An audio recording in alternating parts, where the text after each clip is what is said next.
जय हिंद दोस्तों। आज के इस इम्पॉर्टेंट लेक्चर में हम सभी डिस्कस करने वाले हैं 11 दिसंबर 2025 के करेंट अफेयर्स को। तो आप इस पूरे लेक्चर को बहुत ही ध्यान से लास्ट तक जोड़ देखिएगा। लास्ट में आपसे क्वेश्चन पूछा जाएगा जिसका आंसर कमेंट बॉक्स में बताना है। तो चलिए आज का पहला और इम्पॉर्टेंट क्वेश्चन डिस्कस करते हैं। पहला क्वेश्चन है, हाल ही में यूनेस्को ने अमूर्त सांस्कृतिक धरोहर सूची में किसे शामिल किया है? आंसर हो जाएगा दीपावली को या दिवाली को यूनेस्को ने अमूर्त सांस्कृतिक धरोहर सूची में शामिल किया है दीपावली को। तो सबसे पहले हम अमूर्त सांस्कृतिक धरोहर को समझ लेते हैं। तो अमूर्त सांस्कृतिक धरोहर वे परंपराएं, रीति रिवाज, उत्सव, ज्ञान और कौशल हैं जो किसी समाज की जीवित संस्कृति को दर्शाते हैं। जैसे दीपावली हमारी संस्कृति को दर्शाती है, तो इसलिए यह अमूर्त सांस्कृतिक धरोहर है। जो अमूर्त सांस्कृतिक धरोहर होती है उसमें लोक नृत्य, लोकगीत, धार्मिक उत्सव, पारंपरिक शिल्प, मौखिक परंपराएं, सामाजिक प्रथाएं, ये सभी शामिल किए जाते हैं। तो हाल ही में दीपावली को यूनेस्को ने अमूर्त सांस्कृतिक धरोहर घोषित किया है। दोस्तों, यह निर्णय कहाँ पर लिया गया है? तो अभी जो दिल्ली के लाल किले में 20वीं यूनेस्को अंतर सरकारी समिति की बैठक आयोजित की गई है, उसी में ये फैसला लिया गया है कि जो दीपावली है या जो दिवाली है, ये अमूर्त सांस्कृतिक धरोहर बन गई है भारत की। दीपावली अब भारत की 16वीं अमूर्त सांस्कृतिक धरोहर बन गई है। इस पॉइंट को भी आप याद रखिएगा। यूनेस्को ने दीपावली के बारे में ये कहा है कि जो दीपावली है ये सामाजिक बंधन मजबूत करती है और पारंपरिक शिल्प को बढ़ावा देती है। इसके अलावा सतत विकास लक्ष्यों में भी योगदान करती है। दीपावली को विश्व स्तर पर लिविंग हेरिटेज या जीवित धरोहर भी कहा गया है। तो ये सारे इंपॉर्टेंट पॉइंट आप नोट कर लें। भारत में अब तक जो 16 अमूर्त विश्व धरोहर हैं उनको डिस्कस करते हैं। तो 2008 में वेद पाठन, कुटियट्टम, रामलीला, इनको अमूर्त विश्व धरोहर स्थल घोषित किया गया था। 2009 में राममन को, 2010 में मुडी एट्टू को और कालबेलिया लोकगीत और नृत्य को शामिल किया गया था। 2010 में छऊ नृत्य को भी शामिल किया गया था। 2012 में लद्दाख में बौद्ध पाठ और 13 में मणिपुर के संकीर्तन, 2014 में जंडियाला गुरु के ढेरा बर्तन निर्माण, इसके अलावा 2016 में योग और नवरोज को शामिल किया गया था। 2017 में कुंभ मेला, 2021 में कोलकाता की दुर्गा पूजा और 2023 में गुजरात के गरबा को शामिल किया गया था और अब 2025 में दिवाली को भी शामिल किया गया है। तो ये सारे इंपॉर्टेंट जो पॉइंट हैं उनको आप नोट कर लें। अगला क्वेश्चन डिस्कस करते हैं। भारत का पहला 24x7 ओपन नेटवर्क कोर्ट कहाँ शुरू हुआ है? आंसर हो जाएगा कोल्लम, केरल में। तो केरल के कोल्लम में भारत का पहला 24x7 ओपन नेटवर्क कोर्ट शुरू हुआ है। ठीक है, और इसका उद्घाटन कोल्लम कलेक्ट्रेट में किया गया है। यह कोर्ट दिन रात यानी 24 घंटे ऑनलाइन सुनवाई की सुविधा देता है। इस कोर्ट में सुनवाई, बहस और ट्रायल पूरी तरह से ऑनलाइन हो सकते हैं। इस पहल का उद्देश्य ये है कि जो लंबित मामले होते हैं उनको कम करना और न्याय प्रक्रिया को तेज करना। 2025 में प्रथम डिस्कस करते हैं तो मासिक धर्म के लिए सवेतन अवकाश देने वाला पहला स्टेट कौन बना है? कर्नाटक। भारत के पहले बिजली से चलने वाली रॉकेट का नाम क्या है? वायुपुत्र। आधिकारिक रूप से दुनिया का पहला कैशलेस देश स्वीडन। अत्यंत गरीबी से मुक्त होने वाला भारत का पहला राज्य केरल। राफेल विमान में उड़ान भरने वाली भारत की पहली राष्ट्रपति द्रौपदी मुर्मू। भारत का पहला सेमीकंडक्टर नवाचार संग्रहालय हैदराबाद। भारत की पहली मानसिक स्वास्थ्य राजदूत दीपिका पादुकोण। वन्यजीव अधिनियम 1972 में संशोधन करने वाला पहला स्टेट केरल। भारत की पहली चीता सफारी की शुरुआत कुनो नेशनल पार्क, मध्य प्रदेश। भारत का पहला झुग्गी मुक्त शहर चंडीगढ़ बना है। अगला क्वेश्चन है, हाल ही में किस देश में राष्ट्रीय आपातकाल यानी नेशनल इमरजेंसी की घोषणा की गई है? आंसर हो जाएगा इसका लिथुआनिया। तो दोस्तों, लिथुआनिया देश में नेशनल इमरजेंसी की हाल ही में घोषणा की गई है और ये घोषणा 9 दिसंबर 2025 को की गई है। अब ये कदम क्यों उठाया गया है लिथुआनिया की सरकार के द्वारा, इसको समझ लेते हैं। तो दोस्तों, यह कदम बेलारूस से भेजे गए तस्करी वाले गुब्बारों के कारण उठाया गया है। यानी कि जो लिथुआनिया का पड़ोसी देश है बेलारूस, उसके कुछ गुब्बारे लिथुआनिया में पहुंचे जिनके माध्यम से तस्करी की जा रही थी। तो इसको देखते हुए लिथुआनिया की सरकार ने नेशनल इमरजेंसी की घोषणा की है। गुब्बारों का इस्तेमाल मुख्य रूप से सिगरेट जैसी वस्तुओं की तस्करी के लिए किया जा रहा था। इन गुब्बारों के कारण जो लिथुआनिया की राजधानी है विल्नियस, यहाँ के जो एयरपोर्ट हैं, एयरपोर्ट पर कुछ उड़ानों पर भी प्रभाव पड़ा है। तो इन सभी को देखते हुए आपातकाल की घोषणा की गई है लिथुआनिया में। यहाँ पर आप मैप देख पा रहे हैं, ये है लिथुआनिया और ये है बेलारूस। तो बेलारूस से कुछ गुब्बारे लिथुआनिया में पहुँचे थे जिसके कारण तस्करी की जा रही थी।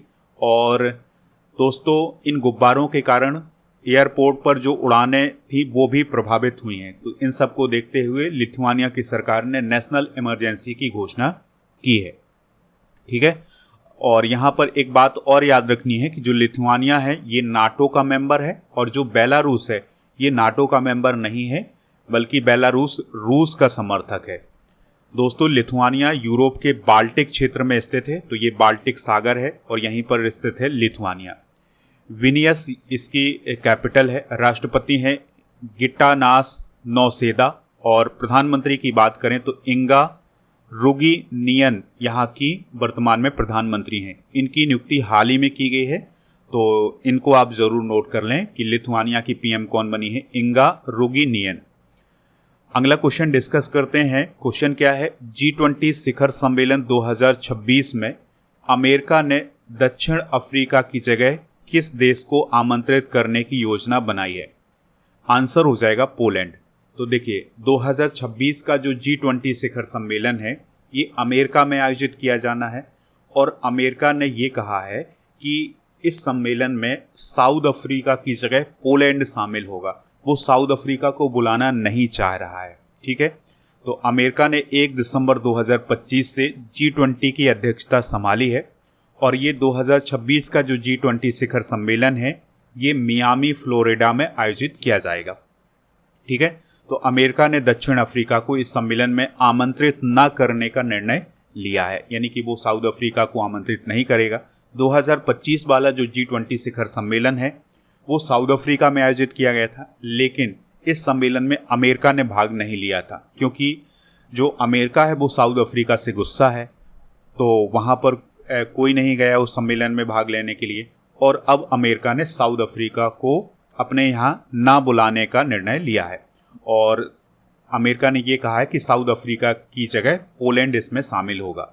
तो अमेरिका ने ये आरोप लगाया है कि जो साउथ अफ्रीका की सरकार है उसने G20 के मंच के आर्थिक मिशन को कमज़ोर किया है।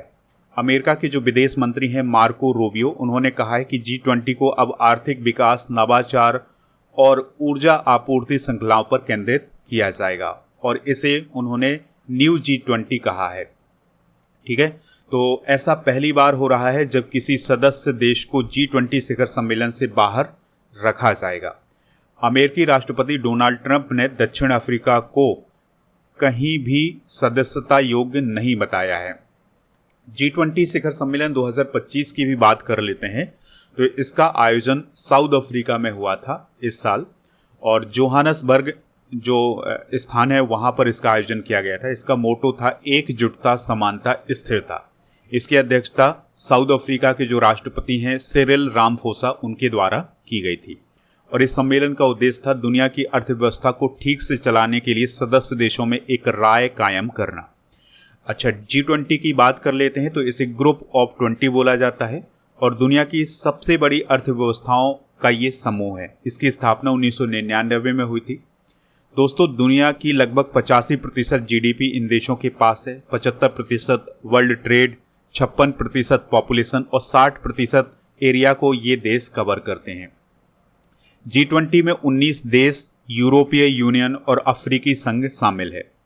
इसके सदस्य देशों की बात करें तो इसमें Argentina, Australia, Brazil, Canada, China, France, Germany, Bharat, Indonesia, Italy, Japan, south Korea, Mexico, रूस, सऊदी अरब, दक्षिण अफ्रीका, तुर्की, यूनाइटेड किंगडम, अमेरिका, यूरोपीय यूनियन और अफ्रीकी संघ शामिल हैं। 2026 में G20 शिखर सम्मेलन अमेरिका में आयोजित किया जाएगा। इस पॉइंट को भी आप याद रखिएगा। अगला क्वेश्चन डिस्कस करते हैं, मशहूर एक्ट्रेस रेखा को किस अंतर्राष्ट्रीय फिल्म फेस्टिवल में ऑनरी अवार्ड से सम्मानित किया गया है? आंसर हो जाएगा रेड सी इंटरनेशनल फिल्म फेस्टिवल में। तो दोस्तों, सऊदी अरब में रेड सी इंटरनेशनल फिल्म फेस्टिवल आयोजित किया गया है। तो वहाँ पर हमारे देश की जो मशहूर एक्ट्रेस हैं रेखा, उन्हें ऑनरी अवार्ड दिया गया है, यानी उन्हें एक प्रकार का सम्मान दिया गया है।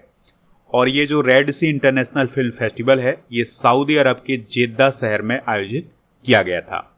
दोस्तों, रेखा जी का सम्मान किया गया है। इसके अलावा उनकी एक मशहूर फिल्म है उमराव जान, जो कि 1981 की फिल्म है।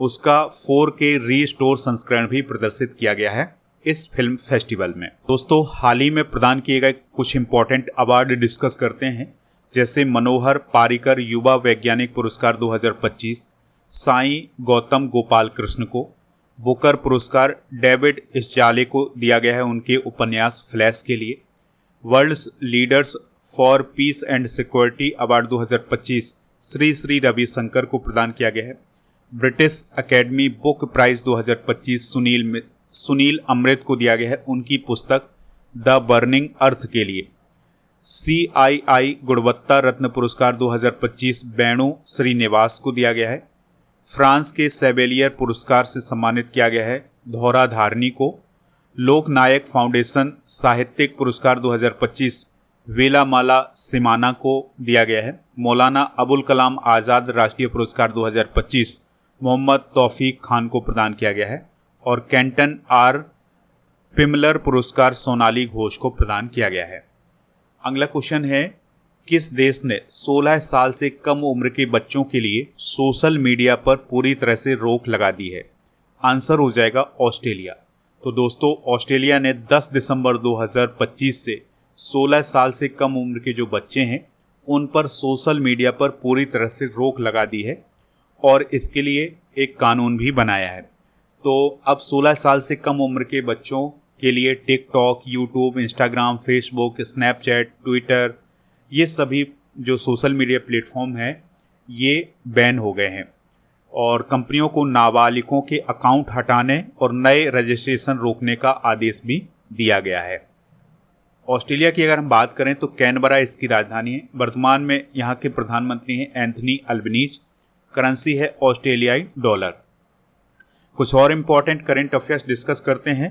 तो मालदीव ने जनरेशनल स्मोकिंग बैन यानी पीढ़ीगत धूम्रपान प्रतिबंध लागू किया है। डेनमार्क ने 15 साल से कम उम्र के बच्चों के लिए सोशल मीडिया पर बैन लगाया है। न्यूजीलैंड भी 16 साल से कम उम्र के बच्चों के लिए सोशल मीडिया बैन करने जा रहा है। फ्लोरिडा ने नाबालिगों के लिए सोशल मीडिया बैन किया है। अमेरिका ने टिकटॉक पर भी बैन लगाया है। अगला क्वेश्चन है, पेटा इंडिया ने 2025 का person of the year award किसे प्रदान किया है? आंसर हो जाएगा रवीना टंडन को। तो दोस्तों, रवीना टंडन को पेटा इंडिया ने 2025 का पर्सन ऑफ द ईयर का अवार्ड दिया है। तो यह जो सम्मान दिया गया है उन्हें, तो उनके द्वारा जो पशु अधिकार और वन्यजीव संरक्षण के लिए कार्य किए गए हैं, तो उन्हें सम्मानित करने के लिए उन्हें पेटा इंडिया ने पर्सन ऑफ द ईयर का अवार्ड दिया है। तो उन्होंने सामुदायिक पशुओं की मदद की है और पालतू जानवर खरीदने की बजाय गोद लेने को बढ़ावा दिया है। तो उनके इन्हीं कामों के लिए person of the year award दिया गया है। पेटा इंडिया की बात करें तो ये पशुओं के लिए काम करने वाला एक संगठन है। तो भारत में जानवरों की रक्षा और उनके प्रति जो क्रूरता अपनाई जाती है उसको रोकने के लिए काम करता है पेटा इंडिया। इसका फुल फॉर्म है people for the ethical treatment of animals India. इसकी स्थापना सन 2000 में हुई थी, ये बात भी आप याद रखिएगा। अगला क्वेश्चन है, भारत में C-130J सुपर हरक्यूलिस विमानों के लिए सबसे बड़ा MRO सेंटर कहाँ बनाया जा रहा है? आंसर हो जाएगा इसका बेंगलुरु में। तो दोस्तों, भारत में C-130J सुपर हरक्यूलिस विमानों के लिए सबसे बड़ा MRO सेंटर बनाया जा रहा है और ये सेंटर बेंगलुरु में बनाया जा रहा है।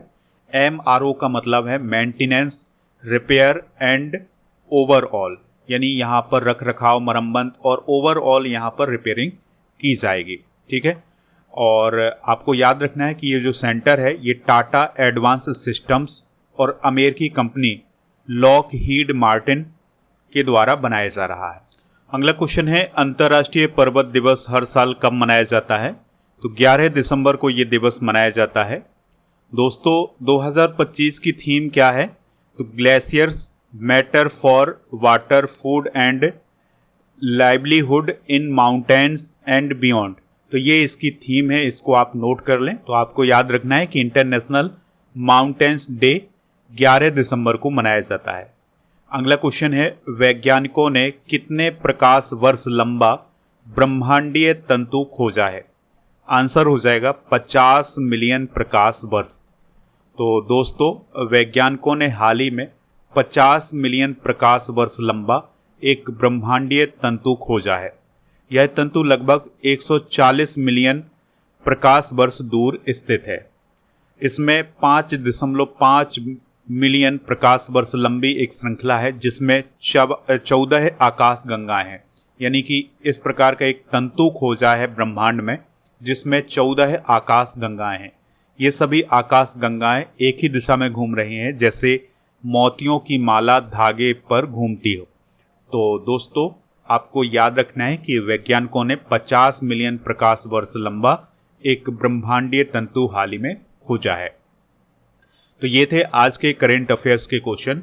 आप इन सभी क्वेश्चन को नोट कर लें। इसके अलावा स्टडी करके ऐप को भी इंस्टॉल कर लें, जिसका लिंक डिस्क्रिप्शन बॉक्स में दिया गया है। तो यहाँ पर आपको premium course, test series, paid course, e book, test pass, daily current affairs की PDF, नोट्स, ये सभी ऑप्शन मिलेंगे। तो जो टेस्ट सीरीज वाला ऑप्शन है काफ़ी इंपॉर्टेंट ऑप्शन है। यहाँ पर आपको 12 महीने के करंट अफेयर्स की टेस्ट सीरीज, 10,000 से अधिक GK GS के जो क्वेश्चन है उनकी test series, computer special test और डेली करंट अफेयर्स का टेस्ट और करंट अफेयर्स का मॉक टेस्ट आपको यहाँ पर मिल जाएगा। इसके अलावा लास्ट 6 मंथ के करंट अफेयर्स की e book, monthly current affairs की e book, yearly current affairs की ई बुक आपको ऐप पर मिल जाएगी। तो इन सभी को प्राप्त कर सकते हैं। ऐप पर राजा गुप्ता सर का जो अर्जुन फाउंडेशन बैच है ये भी आपको मिल जाएगा प्रीमियम कोर्स वाले ऑप्शन पर। तो इन सभी को जाकर के प्राप्त कर सकते हैं। और इस कोर्स को प्राप्त करने के लिए आपको कूपन कोड यूज करना है NOV600। इसकी जो वैलिडिटी है वो 3 साल की है। मध्य प्रदेश पुलिस भर्ती आई है, इसके लिए भी बैच लॉन्च किया गया है, तो इसको भी आप ज्वाइन कर लें। GK GS foundation complete online batch आपको ऐप पर मिलेगा, तो इसको भी आप ज्वाइन कर सकते हैं। चलिए कल के करंट अफेयर्स को रिवाइज करते हैं। मतदाता सूची को पूर्णतः डिजिटल करने वाला भारत का पहला स्टेट कौन बना है? राजस्थान। लद्दाख में सबसे ऊंचे युद्ध स्मारक का उद्घाटन किसने किया है? राजनाथ सिंह। पारंपरिक चिकित्सा पर WHO का दूसरा वैश्विक शिखर सम्मेलन 2025 कहां आयोजित होगा? नई दिल्ली। दुनिया का सबसे कम उम्र का आधिकारिक रेटेड शतरंज खिलाड़ी कौन बना है? सर्वज्ञ सिंह कुशवाहा। भारतीय वैज्ञानिकों ने हाल ही में किस नाम की नई आकाश गंगा की खोज की है? अलकनंदा। सियोक सुरंग का उद्घाटन कहां किया गया है? लद्दाख। IMF ने किस देश की भुगतान प्रणाली को विश्व की सबसे बड़ी रियल टाइम भुगतान प्रणाली बताया है? भारत। हाल ही में डेलॉयट इंडिया ने कौन सा AI tax research platform launch किया है? टैक्स प्रज्ञा।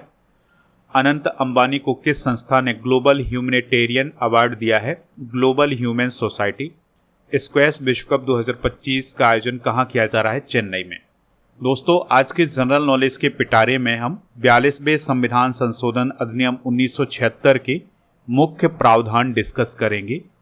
तो सबसे पहले आपको ये याद रखना है कि जो 42वां संविधान संशोधन अधिनियम 1976 है इसे मिनी संविधान भी बोला जाता है। इस संशोधन अधिनियम के तहत जो संविधान की प्रस्तावना है उसमें समाजवादी और पंथ निरपेक्ष शब्द जोड़े गए थे। प्रस्तावना में राष्ट्र की एकता को बदलकर राष्ट्र की एकता और अखंडता शब्द जोड़ा गया था। नागरिकों के लिए 10 मौलिक कर्तव्य अनुच्छेद 51A में जोड़े गए थे। यानी कि अगर आपसे पूछे जाए कि मौलिक कर्तव्य कब जोड़े गए थे, किस संविधान संशोधन के द्वारा जोड़े गए थे, तो 42वें संविधान संशोधन के द्वारा जोड़े गए थे। न्यायपालिका की समीक्षा शक्ति को सीमित किया गया था। उच्च न्यायालयों की अधिकारिता घटाई गई थी। संसद का कार्यकाल 5 से बढ़ाकर 6 वर्ष किया गया था। केंद्र सरकार को राज्यों पर अधिक नियंत्रण दिया गया था। लगभग 40 अनुच्छेदों में संशोधन किया गया था इस संविधान संशोधन अधिनियम के द्वारा। 7वीं अनुसूची में भी बदलाव किया गया था और अनुच्छेद 368 में संशोधन कर संसद को व्यापक संशोधन की शक्ति दी गई थी। तो ये सारे इंपॉर्टेंट पॉइंट आप नोट कर लें। कल के करंट अफेयर्स में आपसे जो क्वेश्चन पूछा गया था उसका आंसर था आर्टिकल 75। तो लगभग सभी लोगों ने इसका आंसर आर्टिकल 75 बताया हुआ है। आज आपको बताना है ओजोन परत कहाँ पाई जाती है। जो भी इसका राइट आंसर हो कमेंट बॉक्स में ज़रूर बताएं और स्टडी करके ऐप को इंस्टॉल कर लें। तो यहाँ पर आपको PDF, e book, test series ये सभी मिल जाएगा। 2025 की जो मंथली करंट अफेयर्स की ई बुक होती है उसका पैकेज मिल जाएगा। तो पैकेज मिलेगा 199 में। इसके लिए कूपन कोड यूज करना है पैकेज 100, तो आपको इसमें छूट मिल जाएगी। टेलीग्राम चैनल ज्वाइन करें जिसका नाम स्टडी कर ऑफिशियल है। जीके जीएस की ये सभी ई बुक ऐप पर मिलेंगी। 1000 स्टैटिक जीके की PDF, 1000 topic wise current affairs की PDF आपको ऐप पर मिल जाएंगी। तो इनको प्राप्त कर सकते हैं। और टेस्ट पास वाले ऑप्शन पर आपको 4000 से अधिक टेस्ट मिलेंगे 1 साल की वैलिडिटी के साथ।